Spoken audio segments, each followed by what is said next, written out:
pensa só. E se os monstros não estivessem debaixo da cama, mas sim no apartamento ao lado? Na mesa de trabalho, bem em frente à nossa? Ou até, quem sabe, na nossa própria família? Pois é, essa é a ideia central e bastante perturbadora que a gente vai analisar hoje. A de que psicopatas não são só aqueles vilões de filme, sabe?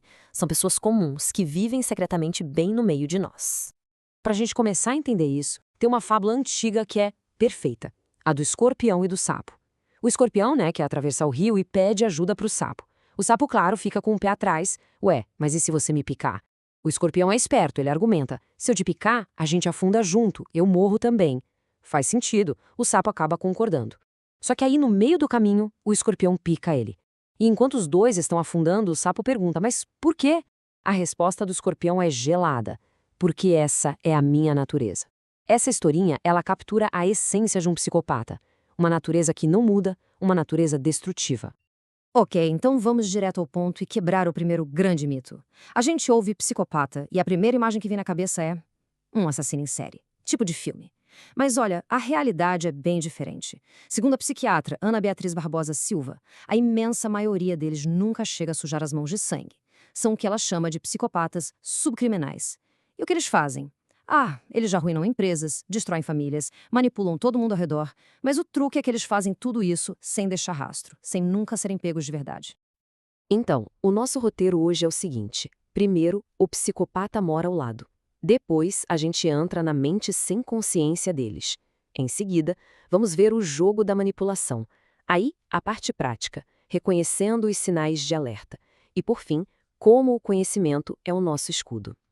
Então, vamos começar. Como é que alguém, assim, consegue viver no meio de todo mundo sem ser notado? A resposta é simples e assustadora. Eles têm um talento incrível para dissimulação. São verdadeiros mestres em criar uma capa, uma fachada de normalidade. Eles se misturam em qualquer lugar, em qualquer grupo, como se fossem um de nós. E aqui tem um ponto que, olha, é fundamental a gente entender. Psicopatas não são loucos daquele jeito que a gente imagina. Eles não têm alucinação, não ouvem vozes, nada disso. Na verdade, a parte racional da mente deles funciona perfeitamente. Eles sabem direitinho o que estão fazendo, sabem que estão quebrando regras sociais. O problema todo não está na lógica, está na ausência total, completa de capacidade emocional. Ok, mas o que exatamente os tornam tão diferentes? O que falta neles? A resposta é que falta um sentido humano que é básico pra gente. A doutora Ana Beatriz Barbosa Silva tem uma definição ótima para isso. Ela diz que a consciência não é algo intelectual, sabe? Não é sobre saber as regras. É uma emoção. É como se fosse um sexto sentido que conecta a gente com as outras pessoas, através de laços, de afeto. É aquela vozinha interna que nos puxa para o caminho certo, que faz a gente sentir culpa, remorso, compaixão. E os psicopatas? Eles simplesmente não têm isso. Esse sentido não existe para eles. E olha só o contraste gritante que isso cria. Uma pessoa com consciência vê outras pessoas, seres humanos. Já o psicopata, ele vê objetos, peças num tabuleiro de xadrez que ele pode mover como quiser para ganhar o jogo. É por isso que eles não sentem um pingo de remorso ao machucar alguém. É a mesma coisa que a gente sente ao mover um peão no tabuleiro, ou seja, nada.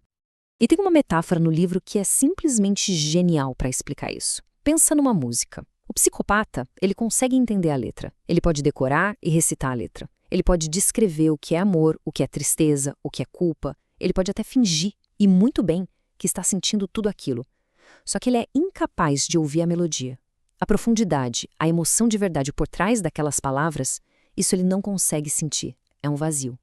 Bom, e se não existe esse freio da consciência, o que acontece? Eles desenvolvem um verdadeiro arsenal, um conjunto de ferramentas para controlar e explorar as pessoas. A pesquisa do psiquiatra Robert Hare com a famosa escala PCL dá pra gente uma lista bem clara desses traços. Eles são charmosos, eloquentes, mas é tudo superficial. Eles se acham um máximo, têm um senso de importância gigante, mentem o tempo todo, patologicamente. E claro, o básico, zero remorso, zero empatia. É só pensar no caso do Rafael, um dos exemplos do livro. Um impostor que encantou a Andrea com um monte de história falsa, um charme irresistível. E pra quê? Pra roubar todas as economias dela e sumir no mundo, sem deixar rastro, sem sentir nada. Mas de todas as armas que eles têm, talvez a mais cruel e eficaz seja a jogada da piedade. O livro deixa isso bem claro. Eles usam a nossa melhor qualidade contra nós, a nossa capacidade de sentir compaixão. Pega o exemplo do Ricardo, que manipulava a Laura. Toda vez que ela pensava em terminar, ele vinha com uma história triste inventada sobre uma infância horrível ou até ameaçava se matar. Ele usava a bondade dela, a pena que ela sentia, como uma corrente para manter ela presa. É terrível. Ok, a gente já entendeu o problema, certo? Agora vamos para a parte mais importante de todas: como se proteger. E a solução começa com uma coisa: conhecimento. Saber reconhecer os sinais. Tá, mas se eles são tão bons nisso de se disfarçar, o que é que a gente tem que procurar, afinal? A grande sacada aqui é não procurar uma única coisa, um traço isolado. O segredo é buscar um padrão de comportamento. É aquela responsabilidade que nunca acaba, seja com dinheiro, seja no trabalho. São as histórias que não batem, as desculpas que não param. É a mania de culpar todo mundo pelos próprios problemas. Aquele charme que parece intenso demais, mas que é oco. Prestar atenção em quem se faz de vítima o tempo todo, mas ao mesmo tempo vive prejudicando os outros. Esses são os sinais vermelhos piscando. E caso alguém identifique esse padrão, o conselho do livro é direto, reto e absoluto. Não tente ajudar. Não tente mudar. Não tente criar uma conexão emocional. A única recomendação segura, a única mesmo, é mantenha distância. A maior distância possível, emocional e física. Porque isso é crucial. Eles não mudam. Para a gente ir fechando, vamos reforçar a mensagem central.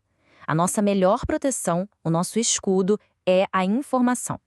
E só para isso não parecer um problema de filme, um problema distante, a fonte traz uma estatística que é de arrepiar. A estimativa é que existam de 3 a 4 pessoas com traços psicopáticos a cada 100. Pensa nisso. Pensa num prédio, numa empresa grande, num estádio de futebol. E estatisticamente eles estão ali. Não é uma coisa rara, uma anomalia. Faz parte da sociedade. Sabe qual é a maior arma deles? Não é a inteligência, não é o charme, é a nossa própria bondade. É a nossa dificuldade em acreditar que alguém pode ser, assim, completamente vazio de emoção, de consciência. Essa nossa relutância, essa descrença, é a porta de entrada que eles usam. É isso que dá poder a eles. E a gente termina com essa reflexão. A grande arma do psicopata é a máscara de pessoa normal, de sanidade. Mas agora, com tudo isso que a gente viu, fica a pergunta no ar. Será que a partir de hoje a gente consegue olhar um pouquinho mais de perto e enxergar o que de fato existe por trás dessa máscara?